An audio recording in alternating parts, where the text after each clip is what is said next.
I'm Victoria Pajawas, reporting for Multimedia Sports. Rutgers is looking for a fresh start after the firing of Kyle Flood and athletic director Julie Herman. I'm here with former Rutgers gymnast Danielle Verdon.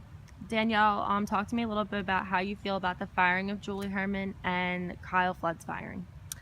Well, I think the firing of Julie Herman is going to benefit the program a lot. Being a former athlete, I didn't really feel she was interactive with the athletic department as she should be because that was her job. Versus Tim Pernetti was always involved, always willing to give a helping hand to the athletes and come up to them and talk to them and build a relationship. And I don't feel Julie Herman ever did that. So I think the athletic department's really going to improve and change as a whole without her being there.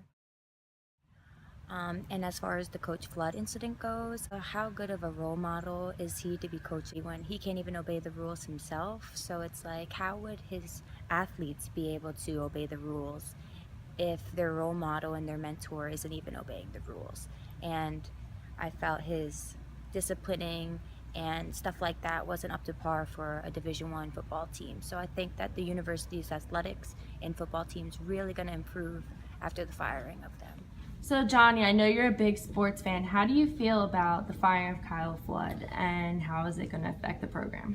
I mean, I think it's really what everybody wanted. It's what the fan was asking for when all the football players got arrested and when he was doing all the stuff with the teachers, trying to bribe them to get his players better grades.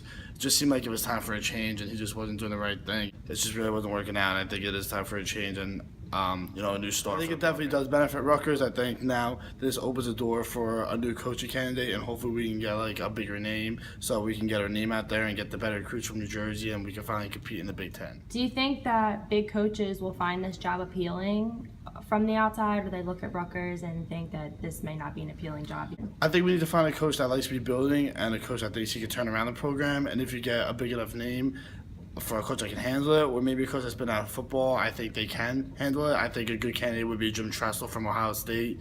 He kind of got run out of Ohio State after they went through all the scandals, so he really knows what's going on. Rutgers would be the perfect spot for him. It's still in the Big Ten that he's familiar with, and he can still get the big candidates, and he's in New York, New Jersey area, so it's a very appealing place to play.